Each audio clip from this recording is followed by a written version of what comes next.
Thank you very much, Gail. A number of you wanted to make interventions in this session. I am going to close it, unfortunately, just in the interest of time. Many of you have travel arrangements. But I want to make a couple of remarks around that. There has, yes, been a lot of conversation since we've started the retreat. But I think I was just scanning the last 2-3 minutes what the program has been, and I really think it's easy to underestimate the enormity of how much progress has been made in this conversation since the retreat started. It hasn't been mere conversation. It has been conversation where there's been healthy engagement, agreements, disagreements, but all the time, as far as I'm concerned, with a mutual understanding of the importance of being pragmatic about how we are going to deal with some of the challenges in our country, particularly around access and throughput and getting more excluded South Africans into opportunities for flourishing.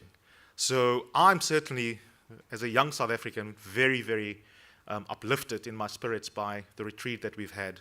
And I think even though there are some conversations which some of you in the room probably feel haven't been tied up as precisely as you like, I really want to emphasize the importance of not underestimating a hell of a lot of good things that have come out. And I can almost pick them randomly. I'm under no pressure to think about them. I think, for example, something that has been mentioned and referred to often, which really set the tone for the leadership, Brian's intervention around the importance of better collaboration on a systemic level. I think, for example, of Adam Habib's insight about the importance of de-racializing networks and getting us out of the quagmire of what is the problem, but rather asking as well, as Ms. Potgieter reverse engineered so brilliantly, what makes for successful journeys among, say, for example, white graduates who do manage to enter the corporate sector and have successful work experiences. Those, for me, are incredibly powerful insights. Those are insights which I, as a social commentator, writer, and as a broadcaster, will talk about, and you will hear yourselves quoted on my platforms in the media over the next few weeks, because those are all insights that are very practical. It hasn't been mere conversation. So I really hope that you will all feel enormously satisfied by the collaborative conversation that has taken place here, and not be disheartened that there hasn't been a precise program of action, or that some people have already left the conversation for various practical reasons. Ultimately, I think, which has emerged today for me as one of the key themes from today's conversations, while we are waiting, and I'm sure Shelagh has already thought about this, in fact I know because we've spoken, while we want to get the top leadership, in inverted quotes, in the same room from business, government, and higher education institutions, the reality is, and here forgive me for commenting myself and inserting myself into the conversation as a commentator, the reality is there's a lot we can do already as individuals. And as individuals, we can make an enormous difference. I was telling Francois just yesterday how I had spoken to one of the shortlisted candidates for a Rhodes Scholarship. He's a first-generation graduate from UCT, came from a single-parent home, didn't do extremely well in high school, struggled in his first year, but ended up being one of the top 3 graduates in his medical class. Now, when I mentored him about the interview process, he was shocked to hear things like, if an interviewer is a little bit aggressive with you, don't take it personally, they're just testing your character.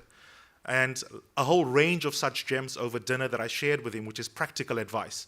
And it opened up to him what he can expect. In other words, he didn't have social capital, but it didn't take the system to respond. It took me agreeing to have dinner with him, and kudos for him for taking the initiative, which speaks to the agency that is so important and Tabasang spoke about. But in that one-on-one conversation, you have impact. And that's where I think Dr. Badat's final remarks were particularly, I think, pointed and correct, that we shouldn't try and defer these challenges to the system and systemic responses, but really challenge ourselves and ask, what am I doing as an individual in the meantime? I refuse to believe, as much as I love the idea of all the VCs speaking to all the CEOs, that is the sine qua non for effective change in our country. It's not, because everyone in this room who've made contributions, regardless of where you fit in your structure at your university, have made incredible remarks. And quite frankly, I think it is elitist bull to imagine that we need to have only the CEOs and the VCs in one room and they can be the champions. That said, on a final note, Of course, it is enormously useful when the top leadership in institutions champion and own a strategic vision. So here I actually disagree with my alma mater VC. It is problematic and unfortunate that some of them have left the room, because you want leaders at the top within corporate, within government, and within the education sector to be the ones who have the power and the opportunity to champion the strategic discussion we've had here. So that is a lost opportunity, but one that will, I know, because of the amazing work of the Kresge Foundation and Yatello, be on their agenda for how they take this conversation forward next year. So I think for all of those reasons, we can be enormously proud of what's happened here, and give yourselves a round of applause. The final words will go to Shelagh. She's been fantastic, but before she does that, I'd like to thank all the staff who've been involved. They've done an incredible job. I certainly have never had such an easy time as a moderator. They scripted everything, excluding me being late this morning. But beyond that, it's really been a fantastic program that has been put together. And before I invite Shelagh up, can we also just thank the organizers for their part? And then I just beg your patience for 1 or 2 minutes as we invite Shelagh just to make some closing remarks. Thank you, Shelagh. Thank you. I'm going to be very brief. I can see lots of zeros on the board there.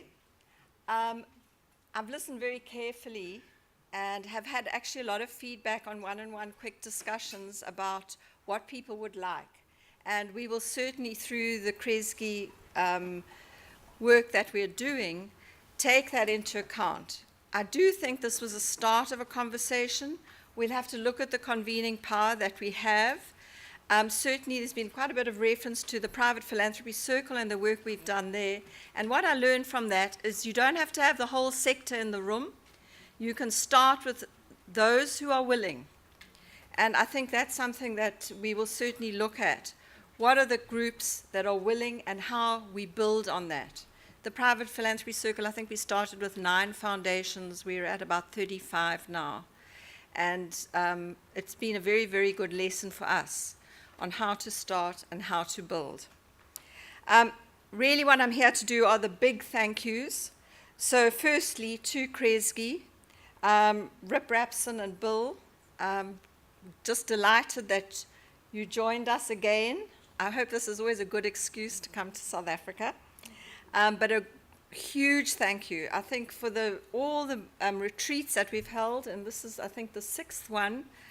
I can see the growth, the change of the discourse, the enormous capacity to bring people together, the huge interest that has been developed over time with the Kresge advancement work that we've done.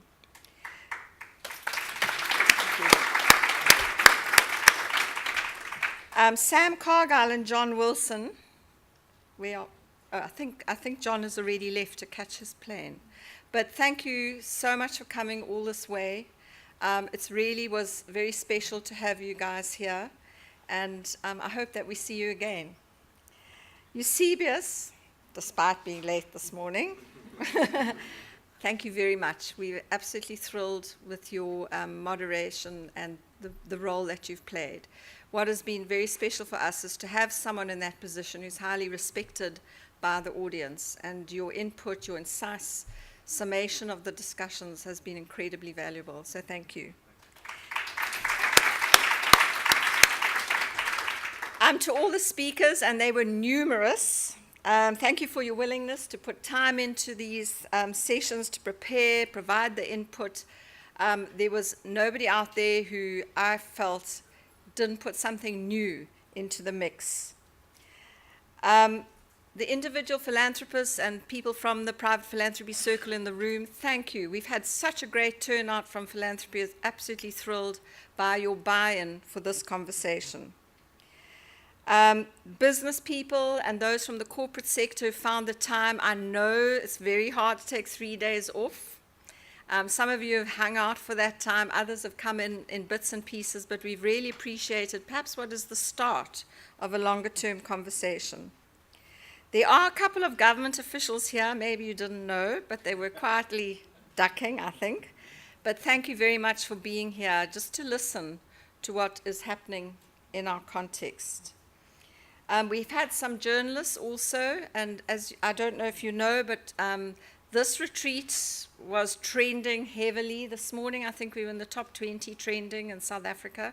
So the ideas that were in this room have gone out. Other people who we don't even know are commenting, thinking about these issues.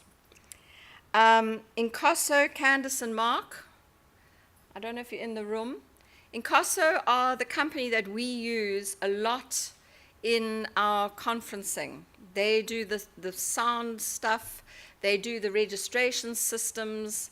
They're the real techies behind everything, as well as the negotiations with the hotel.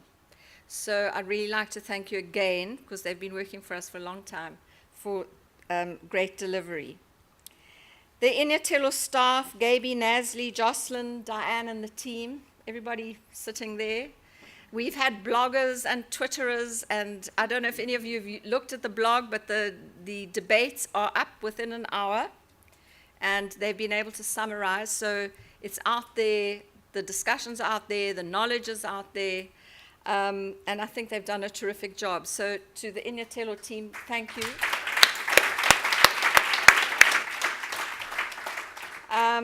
And to everybody here, thank you for attending. It's great to still have so many people in the room at the end of a conference, and we look forward to next year. Thank you.